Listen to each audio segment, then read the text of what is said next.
Hi ಎಲ್ರಿಗೂ good morning. ಇದು ಬಂದು ಸೋಮವಾರದ ಮಿನಿ ಬ್ಲಾಗ್. ಟೀಯಿಂದನೇ ಸ್ಟಾರ್ಟ್ ಮಾಡಿದ್ವಿ. ಇವತ್ತು ನಮ್ಮ ಅಮ್ಮನ ಮನೆ ದೇವರಿಗೆ ಹೋಗ್ತಾ ಇದ್ದೀವಿ. ಇದು ಬಂದು ನಂಜನಗೂಡಲ್ಲಿ ಎಡತಲೆ ಅನ್ನೋ ಊರಲ್ಲಿರುವಂಥ ದೇವಸ್ಥಾನ. ಹಳ್ಳಿ ಪರಿಸರ ಅಂದ್ರೇ ಒಂಥರ ಸಕ್ಕತ್ತಾಗಿರುತ್ತಲ್ವ, ಹಂಗಾಗಿ ವೀಡಿಯೋನ ಮಾಡ್ಕೊಂಡು ಹೋಗ್ತಾ ಇದ್ದೀನಿ.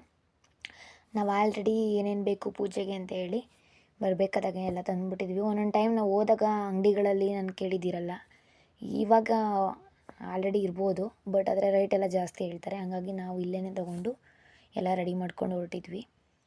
ಆ ದೇವಸ್ಥಾನದ ಹತ್ರ ರೀಚ್ ಆದ್ವಿ. ಅಂದರೆ ಪಾರ್ಕಿಂಗ್ ಮಾಡೋದಕ್ಕೆ ನಮ್ಗೆ ಕರೆಕ್ಟಾಗಿ ಕಾರಲ್ಲಿ ಹೋಗಿ ಅಭ್ಯಾಸ ಆಗಲಿಲ್ಲ. ಫಸ್ಟೆಲ್ಲ ಬಸ್ಸಲ್ಲಿ ಹೋಗ್ತಾ ಇದ್ದಿದ್ದು, ಹಂಗಾಗಿ ದೂರನೇ ನಿಲ್ಲಿಸ್ಬಿಟ್ಟು ನಮ್ಮ ದೇವಸ್ಥಾನ ಹತ್ರ ಹೋಗಿ ದೇವಸ್ಥಾನ ಪೂರ್ತಿ ಒಂದು ವೀಡಿಯೋ ಮಾಡಿದ್ವಿ. ಇದು ಫಸ್ಟು ದೇವಸ್ಥಾನ ಒಂದು ಬಂಡೆಕಲ್ಲು ಒಳಗಡೆ ಇರುವಂಥದ್ದು. ಬೆಳಕೆ ಬೀಳ್ತಾ ಇರಲಿಲ್ಲ, ದೇವರ ಹತ್ರ ಮಾತ್ರ ಬೆಳಕು ಬೆಳಗ್ತಾ ಇತ್ತು.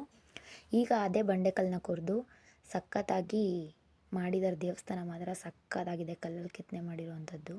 ತುಂಬಾ ಇಷ್ಟ ಆಯಿತು. ಸುತ್ತಮುತ್ತ ಪರಿಸರನೂ ಅಷ್ಟೇ ಸಖತ್ತಾಗಿದೆ.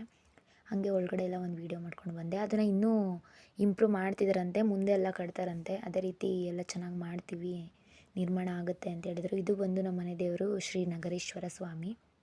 ಹಾಗೆ ನಂಜನಗೂಡಿಗೂ ಹೋಗಿ ದರ್ಶನ ಮಾಡೋದಕ್ಕಾಗಿಲ್ಲ, ತುಂಬಾ ರಶ್ ಇತ್ತು. ಧೂಪನ ಹಾಕ್ಬಿಟ್ಟು ಊಟನ ಮಾಡಿಕೊಂಡು ನೆಕ್ಸ್ಟು ಅಲ್ಲೆಲ್ಲ ಒಂದು ರೌಂಡ್ ಹಾಕ್ಕೊಂಡು ಏನಾದರೂ ತೊಗೋಬೇಕಾ ತೊಗೊಂಡು ಬಂದಿದ್ದು.